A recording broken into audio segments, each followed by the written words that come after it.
Iran में Hamas के नेता इस्माइल हनिये की हत्या के बाद से ही कई तरह के सवाल, कई तरह के कयास सामने आ रहे हैं।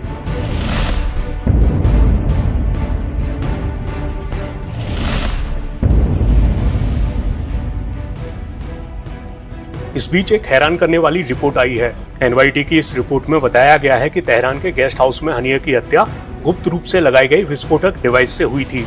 एनवाईटी ने अधिकारियों के हवाले से ये जानकारी दी है।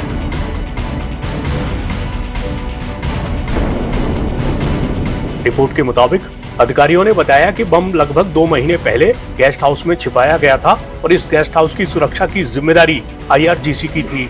हनिये ने नए ईरानी राष्ट्रपति की इनॉग्रेशन सेरेमनी में हिस्सा लिया था। इसके बाद हनिये की हत्या कर दी गई। रिपोर्ट में अधिकारियों के हवाले से बताया गया है कि जब इस बात की पुष्टि हो गई कि हनिये गेस्ट हाउस के कमरे में है तो रिमोटली बम का धमाका कर दिया गया। बताया गया है कि धमाके से गेस्ट हाउस की इमारत हिल गई, कुछ खिड़कियां टूट गईं और बाहरी दीवार को भी नुकसान पहुंचा। एनवाईटी के मुताबिक उसे मिली एक तस्वीर में ऐसी ही सूरत दिख रही है।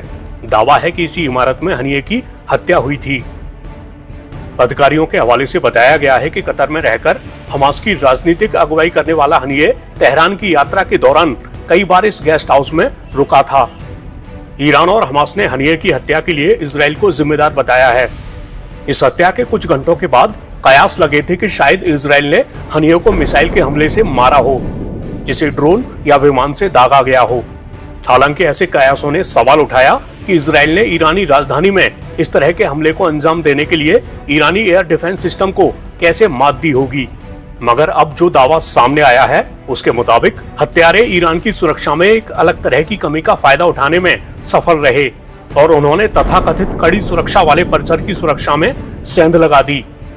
ईरान को हनिये की हत्या से सुरक्षा चूक के मोर्चे पर भारी शर्मिंदगी उठानी पड़ी है।